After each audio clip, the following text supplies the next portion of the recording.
રોડીમાં ફઈનો ઇતિહાસ બાપા આપણો શું છે? આપણા કુળમાં રોડીમાં ફઈ રૂડાણી પરિવારના સતી થયા એનો ઇતિહાસ અમને સૌ પરિવારને જણાવશો આપના મુખથી.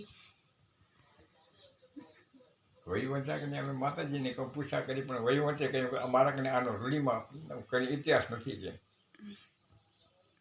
તમારા કને ફઈ થયા પણ પછી પેણીનું ક્યાં ક્યાં કે એ અમારા કને ઇતિહાસ નથી. વહીવંચા કને તપાસ કરાવી કે ફઈમાં કેમ થયા.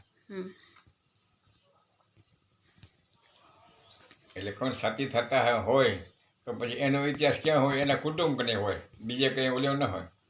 ચોપડે તો પોતાની જાહેર કરો તો ચોપડે થાય.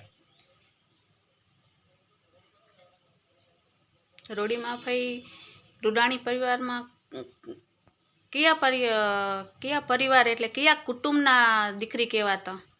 પટેલ કુટુંબના. હા, પટેલ કુટુંબ. પટેલ કુટુંબ રૂડાણી પરિવાર. હા, માથે રૂડાણી પરિવાર પટેલ કુટુંબ.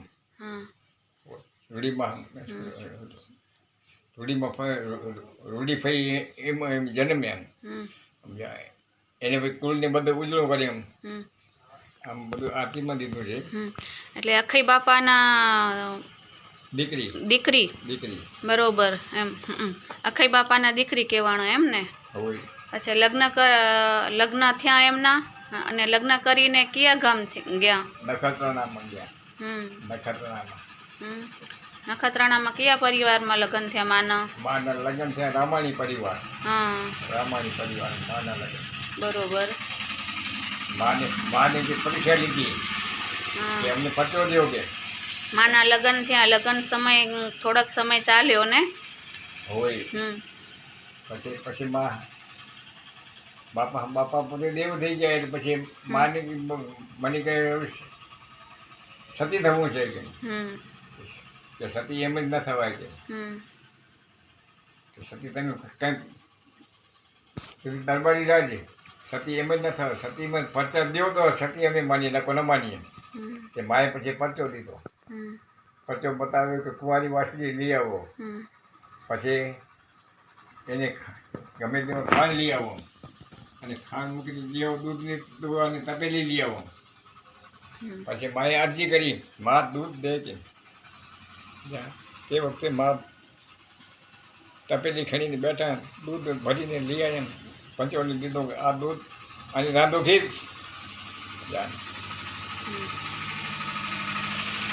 ચૂલો પોતાનો પગનો ચૂલો બનાવ્યો, અને એના માથે તપેલી માથે દૂધ નાખી કરીને એને હલાવવાનું. બીજો ચોખા લઈ આવો, ચોખા નાખો, ચોખા રાંધી કરીને પછી એમાં ચોખા પૂરા તૈયાર થઈ ગયા એટલે પછી નાખી માં ખાંડ, એટલે બની ગઈ ખીર.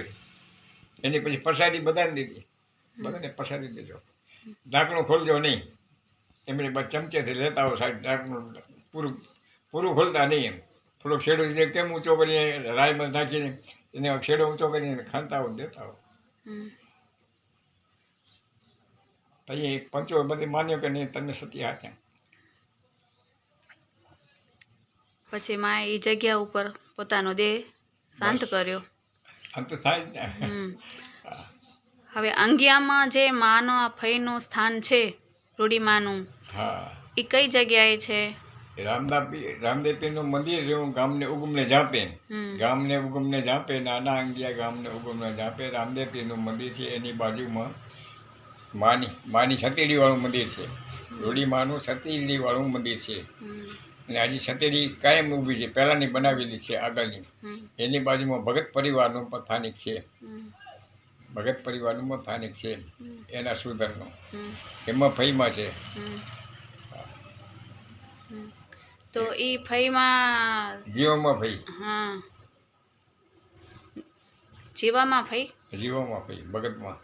હા, ને આપણા અહીંયા રૂડીમાનું જે ખાંભી છે એ કેવી રીતે જાગૃત થઈ? કોને જાગૃત કરી આપણા રૂડાણી પરિવારમાં અંગિયા ગામની અંદર? એનો ઇતિહાસ કહો. જાગૃત પછી જો મગવણવાળે આપણે જાગૃત કર્યા. આપને ખબર નહોતી. આપણા ડોહા અહીંયા ગયા હતા, એને કઈને ખબર નહોતી. કોક હતા બીજો ઓલું. પણ મગવણવાળે આવીને જાગૃત કર્યા કે રૂડીમાનું મંદિર અહીંયા છે, છત્રીજીવાળું મંદિર છે. અને ખોંભી કે આપણને ઓલી થઈ ગઈ પછી મગનો આવી કરીને જોઈ તપાસ કરી છે એ શિવદાસ બાપે જ્યારે કર્યું સામાન્ય દિવાળીના પડવાના અજન બાપાને ઘરથી રતુમાં એ અહીંયા દીવોબત્તી કરવા માટે જોરના ખરા કે એમ શિવદાસ બાપે કર્યું. બધા 15-20 જણા આપણે અંગિયાને બેઠા હતા એમાં કેટલું કોઈ નહીં ઓલ્યો નથી. સગુણ બાપુ અહીંયા કૂવો ખેડતા અહીંયા એનો આરી વાડી ઘર ગામમાં રહે પણ ઘર વાડી આરી અહીંયા. પછી આગળ કેશુ બાપાના ઘરે બધા ભેગા થયા. સગુણ ભાણજીને ઘરે. હા અચ્છા. સગુણ ભાણજીને ઘરે ભેગા થયા. આ નવા મકાન બનાવ્યા હતા 6 મકાન તેથી એમાં જ કોતરાલી વાળા પછી બન્યા. તેથી બધા સભા ભરાણીને બધા મગવાને બધા ટ્રેક્ટર ભરાઈને આવ્યા હતા અને ત્યાં બધા જાહેર કર્યું કે બીડીમાં પૈસા હતા. આ ખોંભી એને આવીને અહીંયા કરીને રોપી મગવાનો ટ્રેક્ટર બધા કરી આવ્યા હતા બધું સિંદૂર લગાવી કરીને કમ્પ્લીટ કરીને બધું કમ્પ્લીટ કર્યું. સિંદૂર પછી લગાવ્યો ખાલી તિલક કરેલો આમાં તિલક કરી દીધો કે નહીં પોઠીએ જે ભૂતની જે ઓલું કરતા હોય ને એને પોઠીએ તિલક કરી દીધું 2 મૂર્તિઓને. પોઠિયાએ એંધાણ આપ્યું હતું. એંધાણમાં શું કીધું હતું પોઠિયાએ? કે તમે જાઓ કે આ ખોંભીમાં રોપજો અને એક ખોંભીમાં મગવાને લઈ ગયા બિચારી ઉમર રૂપિયે કે માને હિસાબે કે આપણે બાપાને હિસાબે ગમે તે ઓલું કર્યું હોય. મગવાણાથી જે પરિવાર આવ્યા એ પરિવારને ત્યાંથી જે આદેશ થયો હતો કે આ જગ્યાએ મોભી છે તો ખંડિત છે એવી રીતે આદેશ થયો હતો એને? ખંડિત છે એને આદેશ થાય તો જ અહીંયા જાહેર કરે ને કે આ પ્રમાણે અમને જે આ પોઠીએ કહ્યું કે તમે બુઢીમાનું મંદિર કામને હુકમને જ આપે છે. છત્રીવાળું મંદિર છત્રી ઊભી છે ને ખોંભી ખંડિત થઈ ગઈ છે.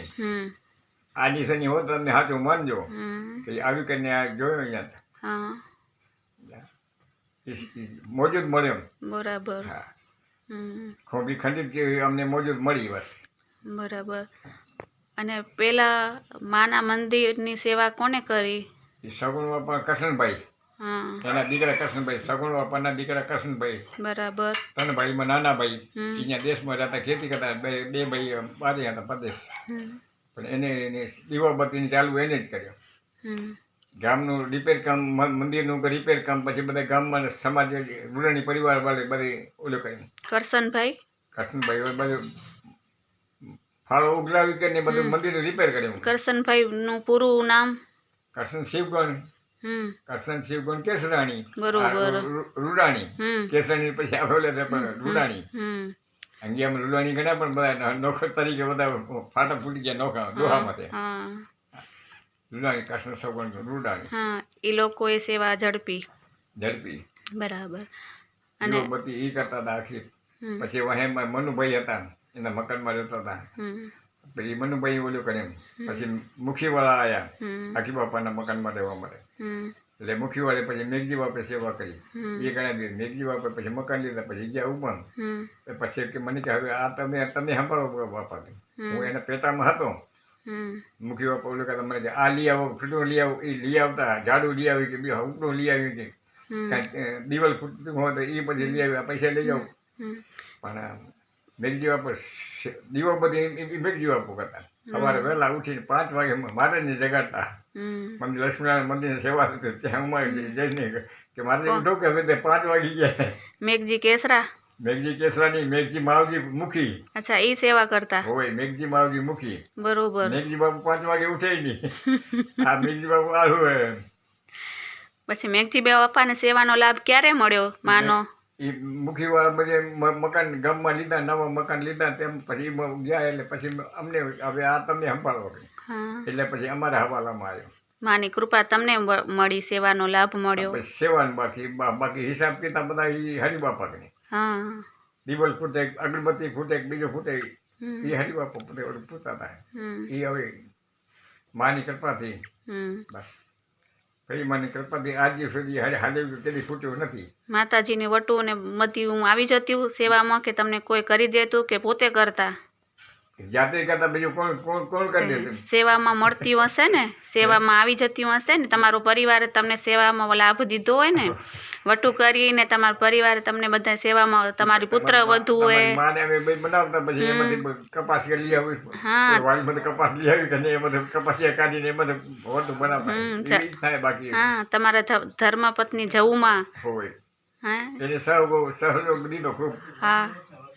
એ છે કપડાં લતા કપડે કે સાફ સફાઈ કરવી હોય, કંઈ એવું વાર તહેવાર આવતું કે તેરસનેથી પાણી ભરી જવું, પાણી હતું નહીં ને, પાણી ભરી જવું તો આવીને લઈ આવતા બાગથી ભરીને. પછી તમારા પુત્ર વધુ હોય, પોતરા હોય, પોતરી હોય, બધાય સેવા આપીને તમને, એના તરફથી તમને સેવા મળી, વટુની સેવા મળી, વટુ બનાવી દેતા તમને. ખૂબ ધન્યવાદ કે અમને સેવા વટવું જોઈએ, પાણીની બાલદી ખપે, બીજું સાફ સુફ કરવું તો તન મનથી હાજર થતા બજાના. વધારે સેવા કોને આપી તમને વટુ બનાવવાની? વધારે આમાં માતાજી આપી. એ સેવાનો મોકો અમને મળ્યો કે અમારા વડીલ કનેથી અમને પણ શીખવા મળ્યું કે ચલો માના સેવા દાદા કરે છે તો આજે આપે પણ આ ભક્તિ માર્ગે નીકળ્યા છીએ તો કેમ કે થોડામાંથી થોડું આપો, ખૂટે ના ખૂટનાર ધર્મ કરો તો ધરની ઘર ભરી દેશે રે ભંડાર. જે અમારું જીવન ભક્તિ માર્ગની આગળ તો માના આશીર્વાદ પણ અમને મળે, માની સેવા પણ અમને મળે. મા જેવા સતી થયા તો અમારું જીવન પણ એવું સતીત્વ તરીકે પ્રગટ્યું ઉપે તમારા રૂડાણી પરિવારની અંદર. તો માની શક્તિ અને ભક્તિ અમને પણ મળી તમારા વડીલોના આશીર્વાદથી. જેમ મા જીવતા સતી થઈ ગયા છે એમ મા ભગવતીના આશીર્વાદ મળે. અને આ રૂડાણી પરિવાર મેઘજી કેસરા નથુ ભાણજી દેવસી રામજી, આ 7 પેઢીઓના આશીર્વાદ મારા ઉપર વરસતા રહે અને રૂડીમાની જેમ ચેતના દિવ્ય પ્રકાશમાં અમર રહી એમ મારું જીવન આપના વડીલોના આશીર્વાદથી સદાય અમર રહે એવી આપના ચરણોમાં પ્રાર્થના કરું છું. હે મારા વડીલો, હે મારા પૂર્વજો, હે મા રૂડીમાં, હે રૂમિયામાં, હે લક્ષ્મીનારાયણ, જય ભોલેનાથ. આપને કોટી કોટી વંદર. મારા સર્વ પરિવારને, મારી થઈ ગયેલી પેઢીઓ અને આવનાર થનારી બધી પેઢીઓનું પરમાત્મા આ ધરતી ઉપર ભક્તિ દે, શક્તિ દે ને ખૂબ સમૃદ્ધિ અને સુખી રાખે. હરિ ઓમ તત્સત. જય ગુરુદેવ. હરિ ઓમ તત્સત.